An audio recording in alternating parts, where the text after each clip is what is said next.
2월 24일 수요일 오늘의 기도로 큐티 시작합니다.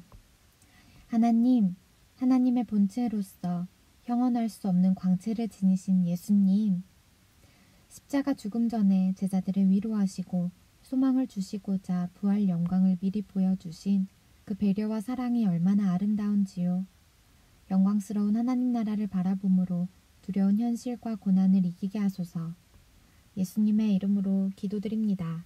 아멘. 영광의 자리에서 고난과 사명의 자리로. 오늘의 찬송, 햇살보다 밝게. 찬양의 가사를 함께 읽습니다. 햇살보다 밝게 빛나는 주의 영광, 모든 어두움 물리치네. 누구도 그 앞에 다가설 수 없네. 주의 거룩한 보좌 앞에. 오직 주의 보혈, 주의 긍휼 의지하여 나아가리. 왕 대신 주 앞에 나 경배합니다. 주님만 찬양받기 합당하시니 큰 존귀와 영광 홀로 받으소서. 오 주 앞에 나 나아갑니다. 왕 대신 주 앞에 나 경배합니다. 주님만 찬양받기 합당하시니 큰 존귀와 영광 홀로 받으소서. 오 주 앞에 나 나아갑니다. 아멘. 마태복음 17장 1절에서 13절 말씀. 엿새 후에 예수께서 베드로와 야고보와 그 형제 요한을 데리시고 따로 높은 산에 올라가셨더니 그들 앞에서 변형되사 그 얼굴이 해같이 빛나며 옷이 빛과 같이 휘어졌더라. 그때 모세와 엘리야가 예수와 더불어 말하는 것이 그들에게 보이거늘 베드로가 예수께 여쭈어 이르되 주여 우리가 여기 있는 것이 좋사오니 만일 주께서 원하시면 내가 여기서 초막 셋을 짓되 하나는 주님을 위하여 하나는 모세를 위하여 하나는 엘리야를 위하여 하리이다. 말할 때에 호련히 빛난 구름이 그들을 덮으며 구름 속에서 소리가 나서 이르시되 이는 내 사랑하는 아들이요 내 기뻐하는 자니 너희는 그의 말을 들으라 하시는지라. 제자들이 듣고 엎드려 심히 두려워하니 예수께서 나아와 그들에게 손을 대시며 이르시되 일어나라 두려워하지 말라 하시니 제자들이 눈을 들고 보매 오직 예수 외에는 아무도 보이지 아니하더라. 그들이 산에서 내려올 때에 예수께서 명하여 이르시되 인자가 죽은 자 가운데서 살아나기 전에는 본 것을 아무에게도 이르지 말라 하시니 제자들이 물어 이르되 그러면 어찌하여 서기관들이 엘리야가 먼저 와야 하리라 하나이까. 예수께서 대답하여 이르시되 엘리야가 과연 먼저 와서 모든 일을 회복하리라.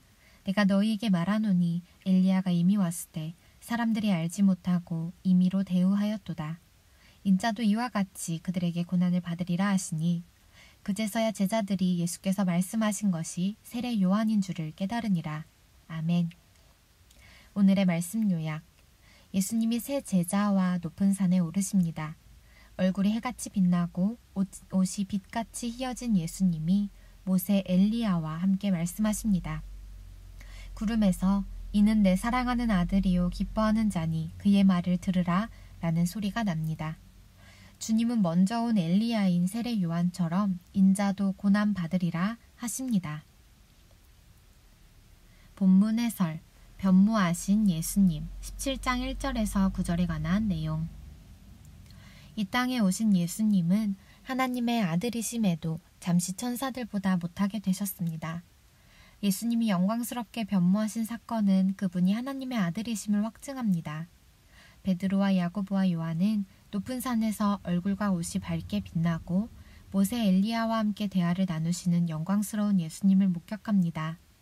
또 이는 내 사랑하는 아들이요 내 기뻐하는 자니 너희는 그의 말을 들으라 라는 하늘 음성을 듣습니다. 예수님은 그들에게 인자가 죽은 자 가운데서 살아나기 전에는 아무에게도 말하지 말라고 명하십니다. 산에서 내려오신 예수님은 인류 구원의 사명을 감당하시기 위해 고난과 죽음의 길로 행하십니다. 그 길은 하늘 백성이라는 영광스러운 지위를 소유한 모든 성도가 따를 길입니다. 잠시 멈추고 질문에 답해주세요. 영광스럽게 변모하신 예수님이 고난과 죽음의 길을 가신 이유는 무엇인가요? 밑에서 세 번째 줄. 예수님은 인류 구원의 사명을 감당하시기 위해 고난과 죽음의 길로 행하십니다. 내가 예수님을 따라 선택할 고난의 길은 구체적으로 무엇이 있을까요? 우리 삶을 돌아보며 우리 각자에게 주신 깨달음과 감동을 따라 이 질문에 답해 봅시다. 그리고 결단합시다. 예수님의 고난 17장 10절에서 13절에 관한 내용. 말라기 선지자는 마지막 때 하나님이 엘리야를 보내 백성의 마음을 하나님께로 돌이킬 것이라 예언했습니다. 예수님 당시 서기관들은 이 말씀에 근거해 메시아가 오시기 전 엘리야가 먼저 온다고 가르쳤습니다. 산에서 엘리야를 본 제자들은 이 예언의 의미를 묻습니다. 예수님은 하나님이 약속하신 엘리야가 세례 요한이라 하십니다. 하지만 영적으로 무지한 유대의 지도자가 세례 요한의 정체를 깨닫지 못하고 그를 죽이고 말았습니다. 예수님은 자신도 세례 요한같이 죽임당할 것을 아셨지만 십자가의 길을 피하지 않고 순종하십니다.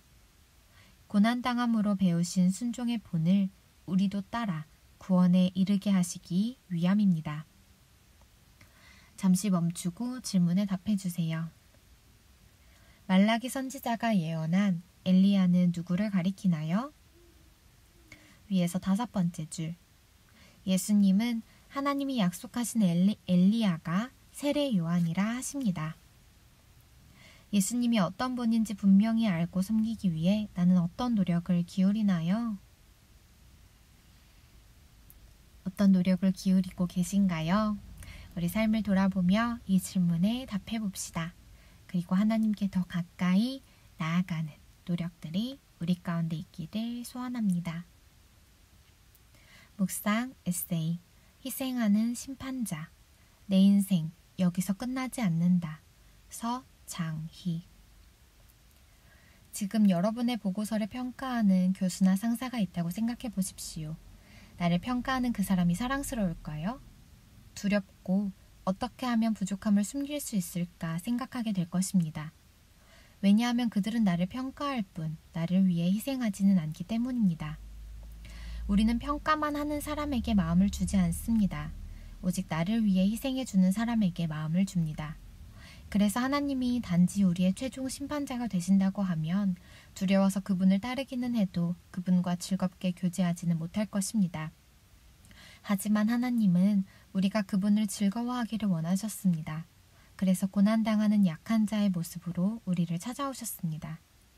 자신을 약함과 수치로 나타내 보이셔서 우리가 무장해제할 수 있게 하셨습니다. 우리가 그분을 무시하고 조롱해도 내버려 두셨습니다. 예수님이 부와 힘, 심판의 권한과 영광만을 드러내며 오셨다면 우리는 순종하는 척만 했을 것입니다. 결코 예수님을 즐겁게 따르거나 그분 앞에 자발적으로 무릎 꿇지 않았을 것입니다. 그런데 하나님은 바로 우리의 마음을 원하셨기에 고난당하는 모습으로 오셨습니다. 심판자이시되 그 심판을 자신에게 돌리기로 선택한 사랑의 심판자이신 예수님. 그분을 따르는 우리를 통해 하나님의 구원을 증명하시겠다는 것이 성경의 약속입니다. 한절 묵상, 마태복음 17장 2절에 관한 묵상. 예수님이 산에서 변형되심은 제자들을 위해 하신 일이었습니다. 변형되다는 변모하다, 전혀 다른 것이 되다라는 의미로 예수님이 하나님 아들이자 신적 존재인 자신을 드러내셨음을 뜻합니다. 예수님은 제자들에게 순환을 예고하셨습니다. 이때 제자들에게 가장 필요한 것은 예수님이 하나님의 아들이라는 확신이었습니다. 예수님의 변형 사건은 이 믿음을 위해 준비된 선물입니다. 주님의 고난까지 본보기 삼을 필요는 없다고 속삭이는 사탄의 목소리에 철저히 저항해야 한다. 마이클 프로스트. 오늘의 기도 드립니다. 하나님, 하나님의 본체로서 형언할 수 없는 광채를 지니신 예수님, 십자가 죽음 전에 제자들을 위로하시고 소망을 주시고자 부활 영광을 미리 보여주신 그 배려와 사랑이 얼마나 아름다운지요. 영광스러운 하나님 나라를 바라봄으로 두려운 현실과 고난을 이기게 하소서. 예수님의 이름으로 기도드립니다. 아멘. 주님의 길을 기쁨으로 따라가는 우리가 되기를 소망합니다. 오늘도 하나님의 기뻐하시는 뜻 안에 살아가시길 축복합니다. 오늘의 큐티를 마칩니다. 감사합니다.